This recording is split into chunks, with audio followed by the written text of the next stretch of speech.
The good news is you can do this. And I'm going to encourage you, whatever you've been through, my prayers are with you, my thoughts are with you. Hi, I'm Dr. Paula. I'm on the final leg of my journey back home. Vacation was amazing. And I wanted to do this video while I'm waiting. I still have probably over 2 hours before boarding time. And I wanted to do this video with you. This is a follow-up on the first video, the other video that I recorded on vacation on anxiety. And today I want to talk about helpful versus unhelpful ways to handle anxiety. Many people are fighting the battle against anxiety and losing. And it's not because they have not tried or they have not put in the effort. It can be a difficult place to be when you have clinical anxiety because it limits your ability to enjoy your life. Many are isolating or they're engaging in behaviors that are unhealthy in order to cope with their anxiety. And that is why I wanted to do this another video about anxiety, because I don't want you to give up no matter how difficult it's been for you. There is hope, there is effective treatment, and I'm going to be sharing with you today the helpful versus unhelpful ways to handle anxiety, to just kind of give you a sense of hope, understanding that many of you may need to work with a clinician, somebody who has experience in treating anxiety in order to bring your anxiety to a manageable level. Some of you are on medication. You will still need to, it will still be beneficial for you to work with a skilled clinician and therapist to address the underlying issues related to your anxiety. So this is not to make you feel more anxious or feel like you failed, no, but just sharing the helpful versus unhelpful ways can kind of give you a sense of what direction you need to be taking in terms of addressing the anxiety that you're facing.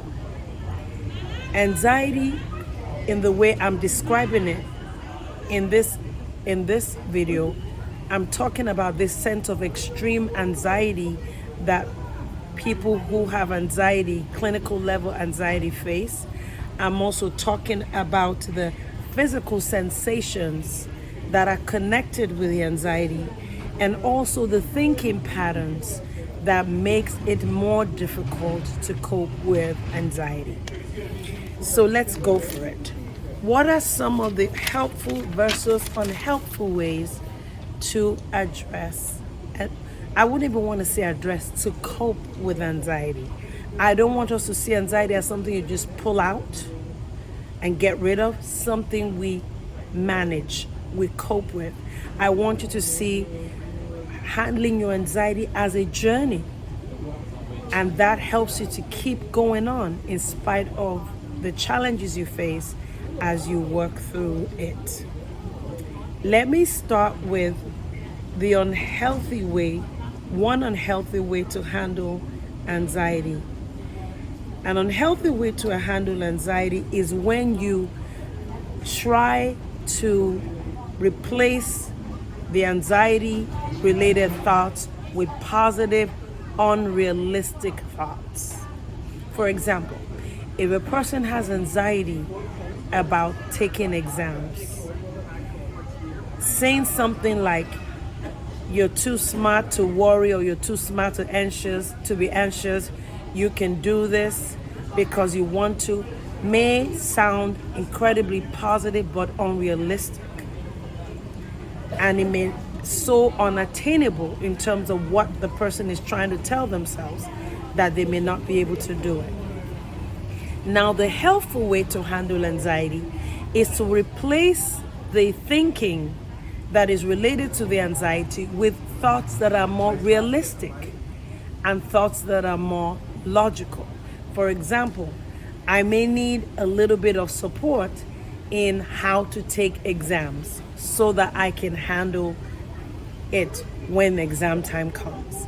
Replacing the thoughts underlying anxiety with thoughts that are positive, with thoughts that are realistic and logical is important.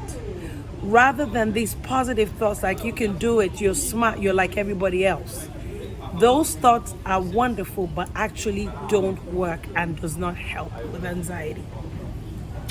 Another unhealthy way that people handle anxiety is to avoid the anxiety provoking situation. For example, avoid taking the exams, skip classes because going to class and a test coming up, not showing up for class for that test to avoid the anxiety provoking situation.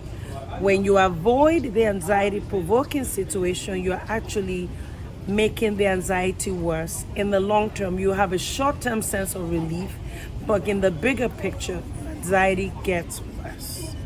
A healthy way to handle that is for that person to learn to ride the wave of anxiety, even though it feels uncomfortable.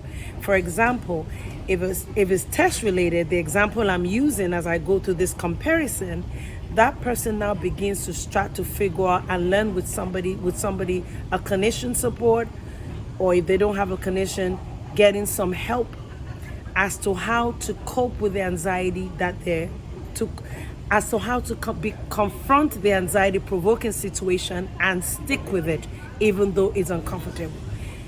The unhelpful way is avoiding it. These people will often isolate, not go to class, avoid the trigger, and really live a truncated life.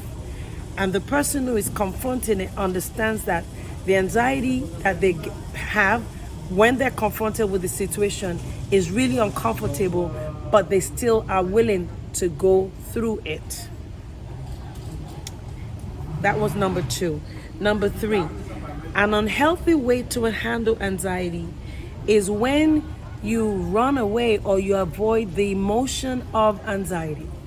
When you see any form of anxiety as bad, as negative. And a healthy way of handling that is to not avoid anxiety altogether, because there is a healthy aspect to anxiety. What you want to do healthily is to bring the anxiety down to a much more manageable level. The unhealthy way is to avoid anxiety, and many people that do this hide away, they isolate, and they may not call it anxiety. They may drink, they may do drugs, they may do a whole bunch of other things, but what they need to do just to not be anxious. But the healthy way is to accept that anxiety is an emotion that has healthy and unhealthy aspects, and to bring the uncomfortable clinical level anxiety to a manageable level. We're not trying to get rid of anxiety altogether. We're trying to bring it to a level that is healthy and manageable. We do know that, for example, anxiety about getting hurt if you run across the street is a healthy anxiety. So you don't want to totally get rid of it. You want to make it manageable. Number 4, one unhealthy way to handle anxiety is for when somebody who is connected to the person who is experiencing anxiety is providing a lot of reassurance to calm them down in the midst of the anxiety provoking situation. So say it's a friend, a loved one, a mom, a dad, somebody saying, you're gonna be all right now, things are gonna be okay. That reassurance that the person is providing to the person who is experiencing anxiety is a form of avoidance of the anxiety emotion. While it may seem very comforting and very loving, you're actually part of the avoidance of the anxiety. And the person who is avoiding anxiety is then not confronting it, if that makes sense. The healthy way to do that is for the person who is experiencing anxiety to begin to develop healthy self-talk, conversations in their head, such as, oh, this is so uncomfortable, but I'm going to get through this. Oh, this exam situation is so difficult, it may take me a little bit longer, but I've learned some strategies about how to cope with it. Or taking tests is very difficult for me, but because that is difficult does not mean that I cannot learn how. Or I'm going to need help to do this. Maybe I need a tutor, maybe I need a coach. The person who is experiencing anxiety develops internal mechanisms, coping mechanisms to manage their anxiety, rather than depending primarily on somebody else to make them feel better. There is absolutely nothing wrong in somebody else helping you when you're going through anxiety, but they should not be helping you to avoid it. They should be helping you to ride through that wave by healthy self-talk that you would develop over time. And that was number 4. Number 5. An unhealthy way to handle anxiety is when you find ways to avoid the anxiety-provoking situations. It's a little bit related to avoiding the trigger. So this is what happens in this situation.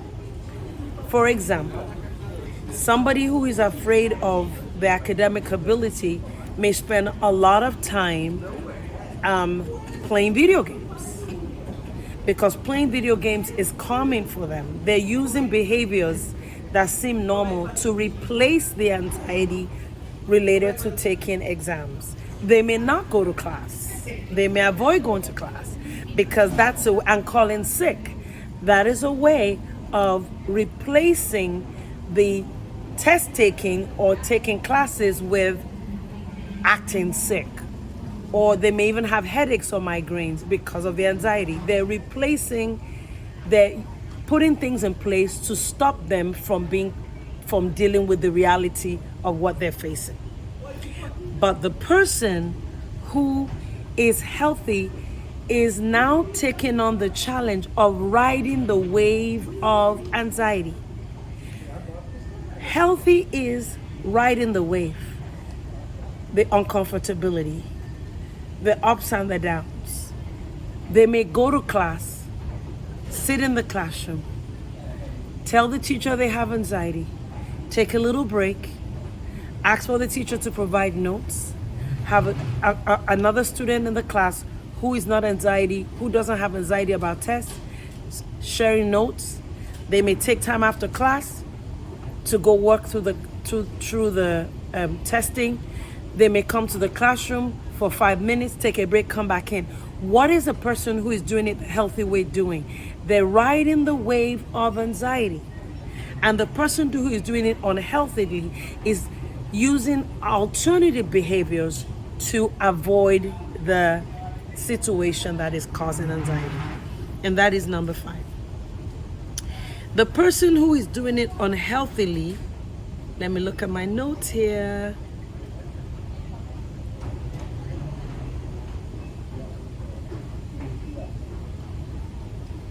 The person who is doing it unhealthily is finding ways to avoid the anxiety. Let me correct that.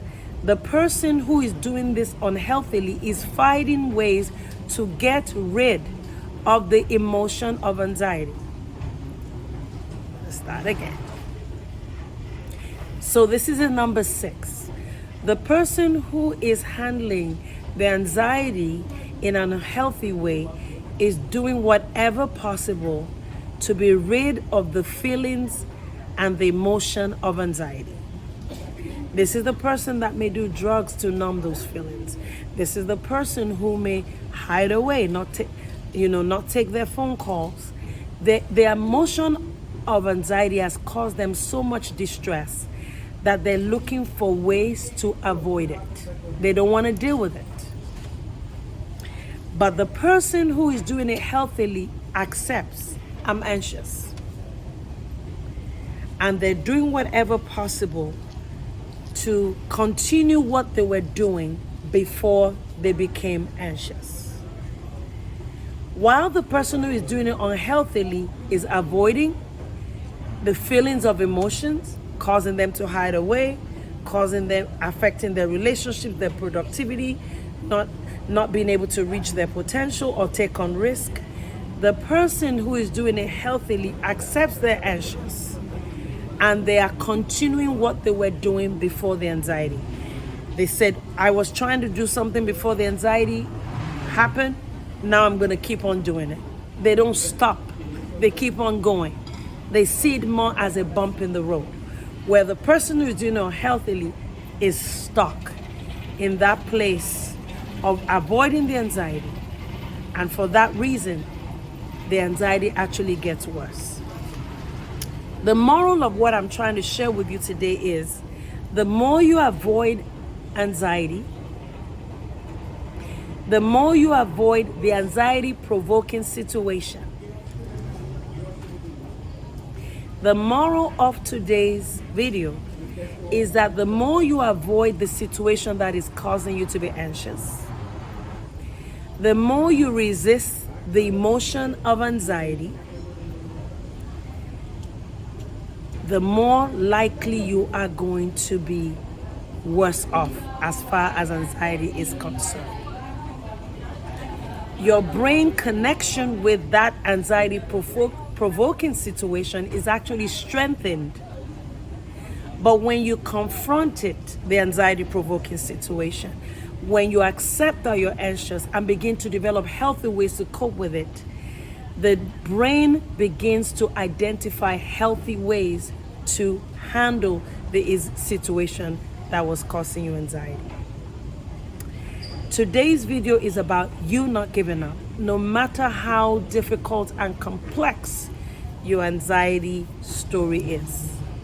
Let's get on the path of healthy ways to manage our anxiety, because if we don't, it will continue to steal from us.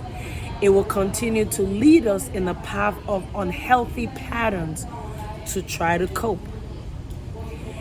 It can get people into addiction. It can get people into depression and many other dangerous paths. That is why I want you to get help. Seek the help of your medical doctor. Seek the help of a skilled clinician. Get the support of family, and get on the path of a healthy way of handling your anxiety. We're going to start again.